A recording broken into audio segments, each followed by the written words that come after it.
Hey everyone, so real quick before I start the episode, I just want to apologize in advance. I had a couple of audio difficulties as far as the volume on my microphone, so there might be some moments that sound a little bit fuzzy because I was a bit too close to the mic.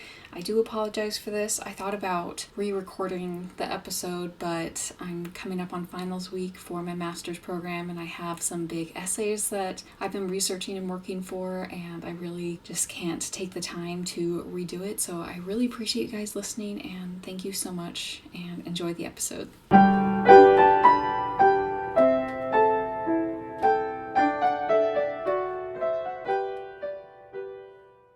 Hello everyone and welcome back to Tea Time Thoughts. I'm Kaylin as always, and luckily I didn't start recording about half an hour ago because we actually just had a fire alarm go off. Someone, I think in the neighboring building, or burned something in the microwave, and so the whole complex had to evacuate, but everything's fine, no one was hurt, everything's good, so now we can go into recording our next episode. So while I finish my strawberry tea, I'm going to talk to you guys about how accurate the 1997 movie Anastasia was. So if you're like me and you were born in the 90s, then you probably grew up with this movie. It probably has a very dear place in your heart, because I know it has a dear place in my heart as well, and it gets a lot of criticism over its inaccuracies, which can really be expected for any film or book that's going to be based off of historical events or historical figures. There's always going to be some details that aren't going to be the same, and Anastasia especially has gotten a lot of negative feedback because we know that the real Anastasia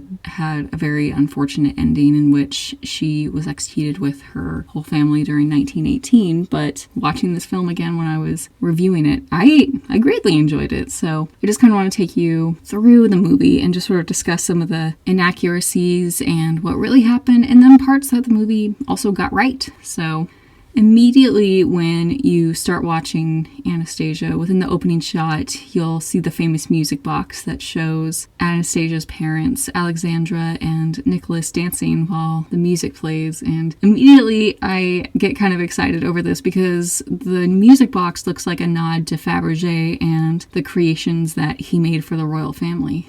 So if you don't know who he is, Peter Karl Fabergé, or Karl Gustavovich Fabergé, was a Russian jeweler, and he's most famously known for his Fabergé Easter eggs. And the Fabergé Easter egg tradition started in 1885 when Alexander III gave his wife, Maria Fyodorovna, or who we know as Grandmama in the film, the very first Fabergé egg, known as the hen egg. And it's easily the most simple egg of the Fabergé collection. It doesn't have a very particularly intricate design or function, but the little surprise that this egg has is a tiny little golden hen, and Maria loved it so much that the royal family of Russia made Fabergé the goldsmith of the imperial family, and he set about making a special egg for the family each Easter. And this was actually a tradition that would continue well into the reign of Alexander III's son, Tsar Nicholas II, and it would eventually end with the October Revolution of 1917. And Fabergé made other things for the family as well, so in this little Anastasia universe here, we can likely assume that Fabergé is the one that made this box. And then right away, when we see Grandmama, the Dowager Empress, travel to the ball for the 300th anniversary of the reign of the Romanovs, we get a glimpse of the Catherine Palace and Tsarskoe Selo, which gives you an idea of how massive the estate is and how rich the Romanovs have been through basically their entire dynasty. People that visit this palace, they will usually only visit certain parts of it, or they'll not really linger in certain places for so long if they want to see the whole thing because it's just so massive. And then our first historical inaccuracy right off the bat. So Grandmama says that it's 1916 when they're celebrating the 300 years of Romanov rule.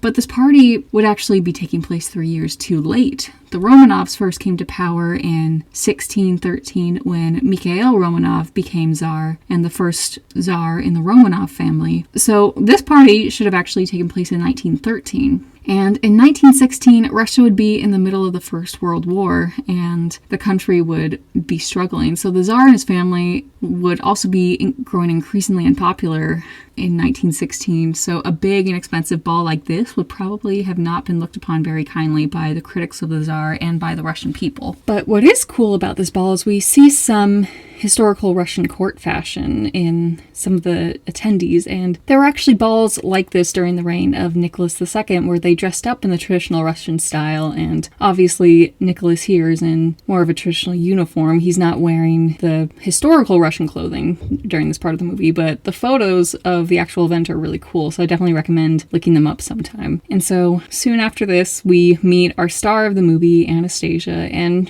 she looks to be about 8 years old here, which would mean that she was born in 1908. This means that her sisters, Olga, Tatiana, and Maria, are meant to be about 14, 12, and 10, respectively. So in actuality, Anastasia was born in 1901, and there are 2-year age gaps between all the sisters. So Olga was born in 1895, Tatiana was born in 1897, and Maria was born in 1899, and their youngest sibling, their brother Alexei, was born in 1904.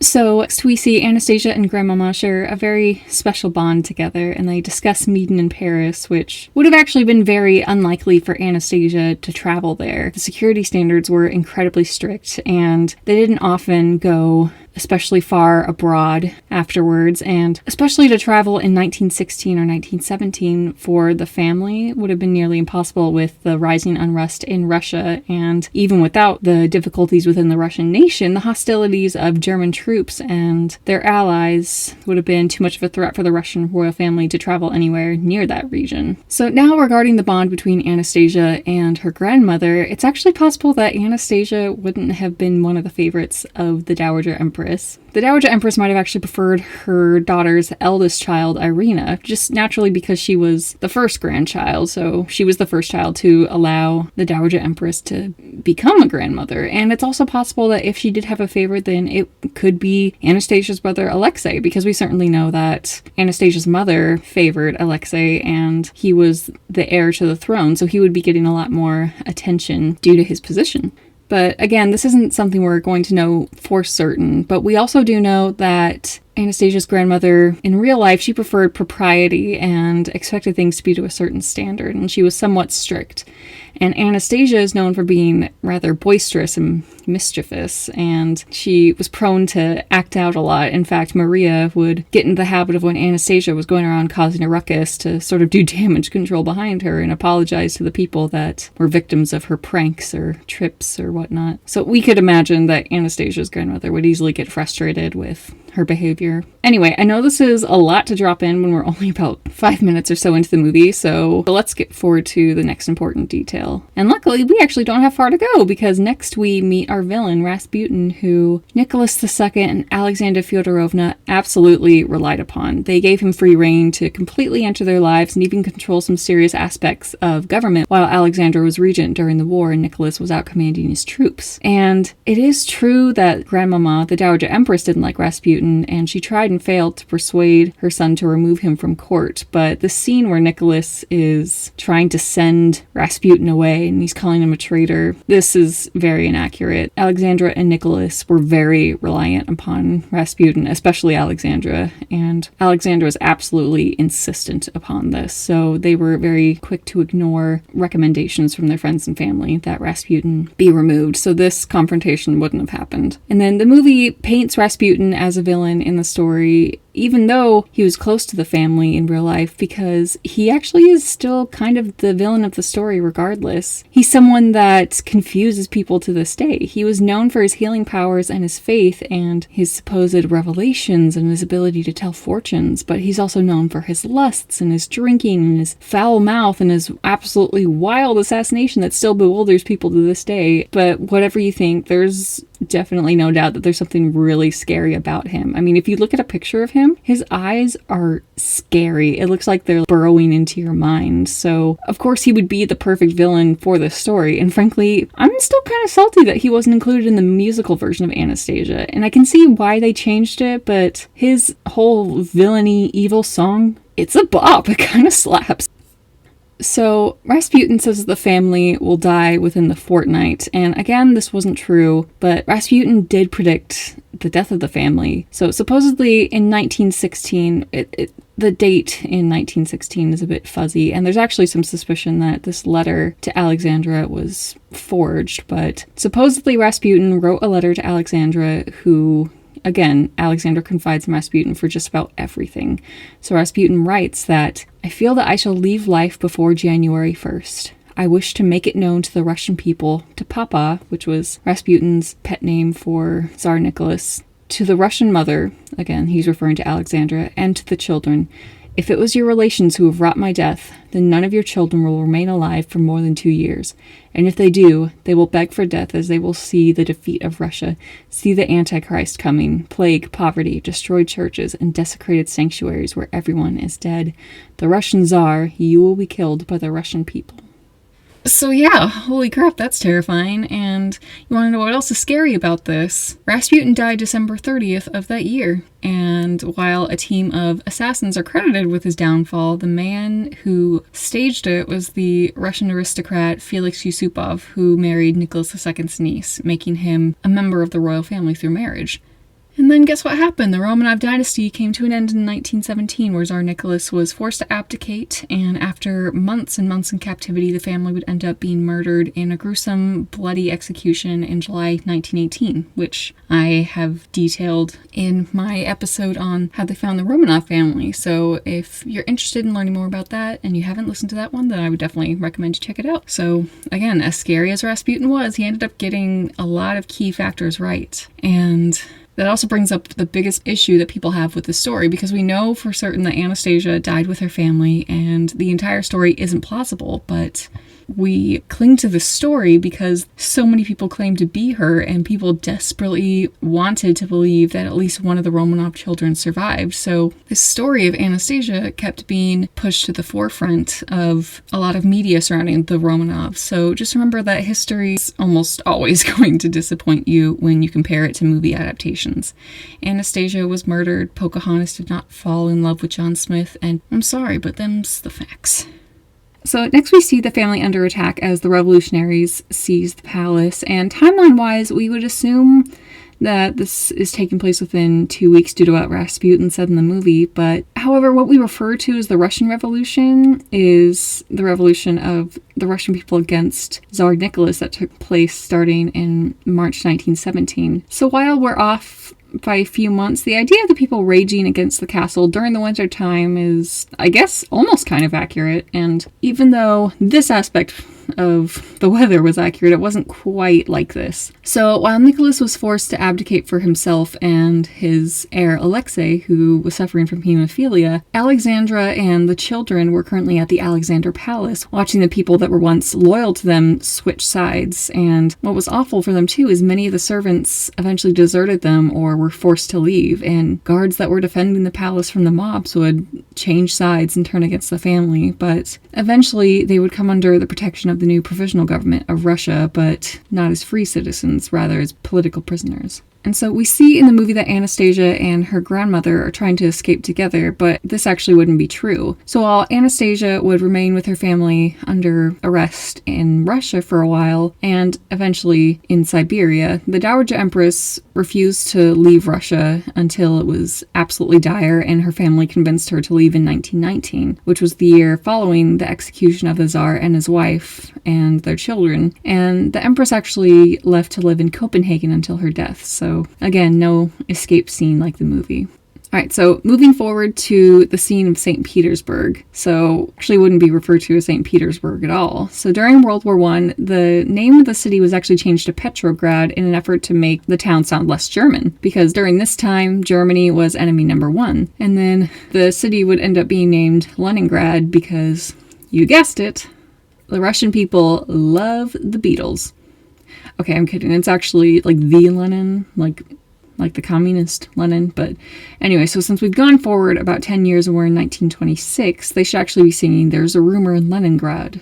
But it's not as catchy, so I get why they did that. And also the talk about how the town is bleak and life isn't great after the Tsar's death. this was actually very true. Life didn't magically get better when the Tsar was executed, and following the initial abdication of the Tsar and his exile, there was a very bloody civil war between the opposing Red and White armies, and an eventual Red Army victory that would lead to the following Red Terror, in which there would be executions of Tsarist officials and aristocrats. There were labor camps and police states en masse, so that's fun for absolutely no one. And in 1926, London would have actually been dead for 2 years as well, with Stalin rising to power. So this is a good time for Anastasia to be getting out of Russia. It's really only going to get more difficult from there. So now, what I do like is this little part where the vendors are trying to con off Romanov or aristocratic possessions to buyers, because following the Russian Revolution, when Russian nobles were trying to flee, many of them sold items to help fund their trip, and this resulted in them getting rid of precious objects for what seemed like next to no money at all, because it was better than having nothing, and they were so desperate to leave. And there's a really fascinating documentary on Amazon Prime about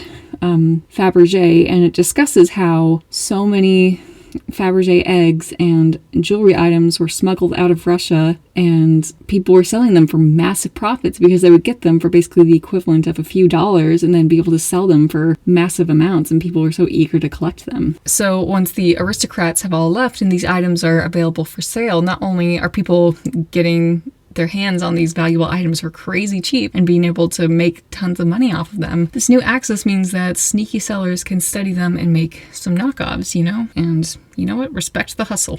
Okay, I don't really respect it because they're lying, but there's no way I could afford a real Fabergé egg, so I would buy a Fabergé egg knockoff. So now, with people spreading rumors about Anastasia, in the real world during this time, there was actually a woman who suffered memory loss due to some sort of trauma, and she turned up in Germany during this time, and she went by a few different names. The one that we most commonly associate with her is Anna Anderson. She also went briefly by the name Anna Tchaikovsky to claim some sort of kind of Russian sound to it. But this woman, however, claimed that her memories were returning eventually, and she stated that she was the Grand Duchess Anastasia. And now there were a lot of royals and family members or former palace servants that traveled to the hospital in Berlin where the girl had ended up to determine who she was. And there were people that looked at her or talked to her, and they immediately thought, oh, of course, yes, this is her. But there were also a lot of others that said that she wasn't. And so it turns out that it actually wasn't Anastasia at all. Her true name was Franziska Szankowska, and she was actually a Polish factory worker. And in the 1990s, a few years after she had died, they conducted DNA testing based on the samples from the remains found of the Romanov family in Yekaterinburg. And when they tested it, they found out that Anna Anderson was not a match. But even though she has the story that we kind of cling to the most, this woman was just one of hundreds of people claiming to be Anastasia, or another one of the Tsar's children claiming to have escaped the bloodbath. And I'll get into that after this. What's cooking, everybody? This is Eric, aka The Goose. And I'm Meg, aka Lay Skunk. We're the hosts of Deep Dish, where we do a deep dive on the ridiculous origins of all your favorite foods. It's one part comedy, one part history. Think Last Comic Standing meets Good Eats. Like, hey, did you know all bananas are radioactive? Or that a religious cult partially led to the invention of s'mores? Ooh, or you could find out what a gymnast girl's sweaty socks has to do with the invention of lemonade. Find us at poorcouplesfoodguide.com or search Deep Dish Twisted Food History on every podcast platform known to man. So stay hungry, peeps, and keep feeding that brain. And tummy! And now, back to the story. Okay, so now if we go about 20 minutes into the movie and we hear the iconic song, Once Upon a December, and all the memories are being drawn up from looking at a shattered Fabergé egg, we get this beautiful ballroom scene where Anastasia sees her family again. And a little detail that I actually noticed recently is that the girls that come up to her are her sisters. And what I love about the animations is that even though the designs for Olga and Maria are somewhat basic, they actually put some detail into Tatiana's iconic shorter hair with the headband on the hairline, like in the formal 1914 portraits. So Tatiana, when she was 13, she actually lost her hair due to an illness from drinking lemonade made with contaminated water, and she had to wear a wig for a while until her hair grew back. And so when her hair was in the process of growing back, but it wasn't quite the long style that was required for elaborate Edwardian hairdos, she styled her hair this way during this in-between phase of her hair, and this little detail just makes me really happy that you can see the bits there. And then, okay, Anastasia's look with the traditional Russian kokoshnik crown. Yes, we love that. We love that. So the kokoshnik crown, if you get a lot of pictures of traditional Russian dress, you'll see kind of what the style is like, but there are a lot of different nods to this with the different crowns that Anastasia wears, and that's a detail that I love. And then again, we see Tsar Nicholas show up to dance with his daughter, and let's be real. So when we were kids, we all thought Dmitri was the heartthrob of the story, and, you know, he still is. I'm not saying that he's not, but now that I'm older, I'm an absolute simp for Tsar Nicholas II, and I'll say it again, I simp for Tsar Nicholas, and I'm not ashamed. He's a good-looking man. So, moving on. Once Dmitri and Anastasia meet, their little Enya joke is honestly so underrated, because Enya would have been big during this time. And another little thing, you know, we see Rasputin's little bat sidekick observing the situation. Just a little thing that is kind of funny. I thought John Mulaney voiced the bat for a while, because when I first started watching John Mulaney stuff, I was like, oh, that sounds like him. But no, that's not him at all. That's just a mistake that I made. And then another amazing joke that shows up in the movie, when Vlad's forging the visa and he's using blue or black ink, and it turns out he's using the wrong color, he uses this wonderful line that does not get enough credit. That's what I hate about this country. Everything is in red. You know, because red, Russia, communism. You get it. Anyway, as you can probably tell, most of the commentary was crammed into the beginning when there was more of a historical background to this, but at least here you kind of get to enjoy the music and the animation and the blossoming romance between Dmitri and Anya. And so, going into the dream sequence that Anastasia has, where her father calls her Sunshine, he actually used the nickname Sunshine or Sunny for his wife Alexandra, and he's called her Sunny since long before they were married, and it's actually kind of sweet, but it is a little weird to hear him call his daughter that.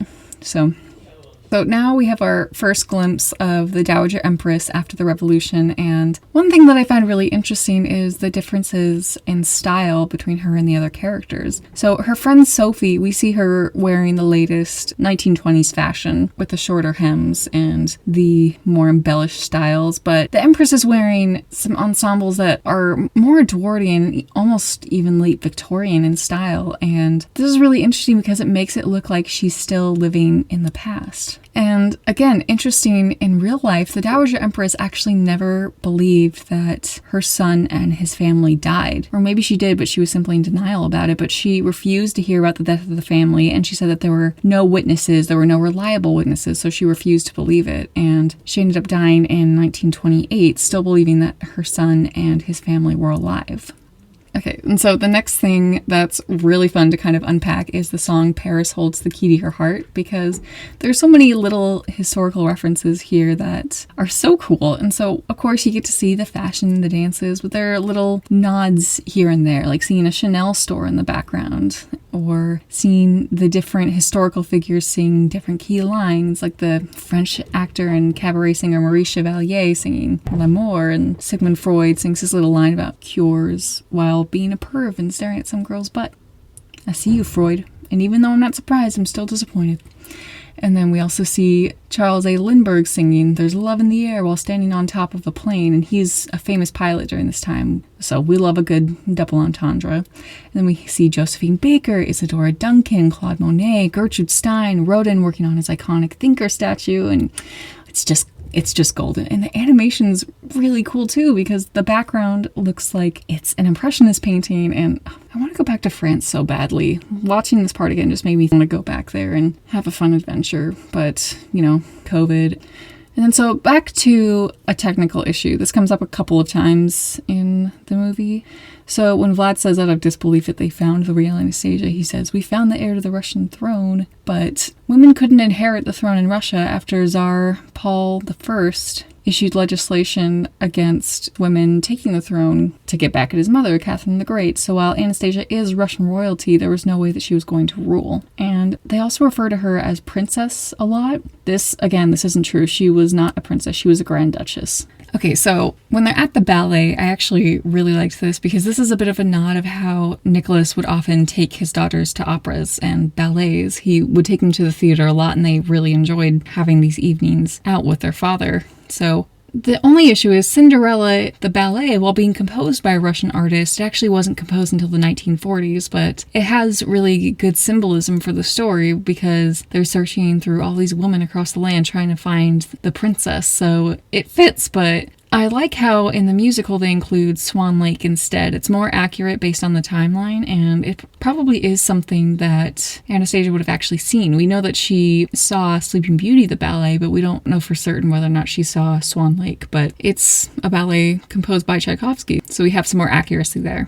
Again, once we move forward a little bit and Anastasia's reunited with her grandmother, they're going over some of their memories, and the picture that Anastasia says that she drew when she was younger, that's actually based off of a picture she drew in real life. And there are just little moments like this that make me so stoked that even though the story isn't necessarily completely based in history, they did their research. You can tell that they dug back and they knew that they were taking historical liberties, but they did sprinkle in some things for us to look at. And then, again, her dress at the end with the sleeves being in the traditional Russian style and the kokoshnik crown. There's an outfit actually really similar to this that Anastasia wore as a child. And I love this style. I love these hints back to her real life. And, it's the chef's kiss. And then, okay, so going into the climax of the movie, Rasputin is attempting to kill Anastasia, and he says, "Care for a swim under the ice." So take a wild guess where they found Rasputin's body. Under the ice in a frozen river. So again, fascinating. And then last side note, I promise, I love seeing Anastasia being the one to defeat Rasputin. She wasn't a complete damsel in distress. Like, Dmitri did help her out, but she was the one that was getting vengeance for her family. So it just makes sense that she should be the one to do it. And finally, I would say kill him, but he's like already kind of dead. So let's say she officially yeeted him from the mortal coil.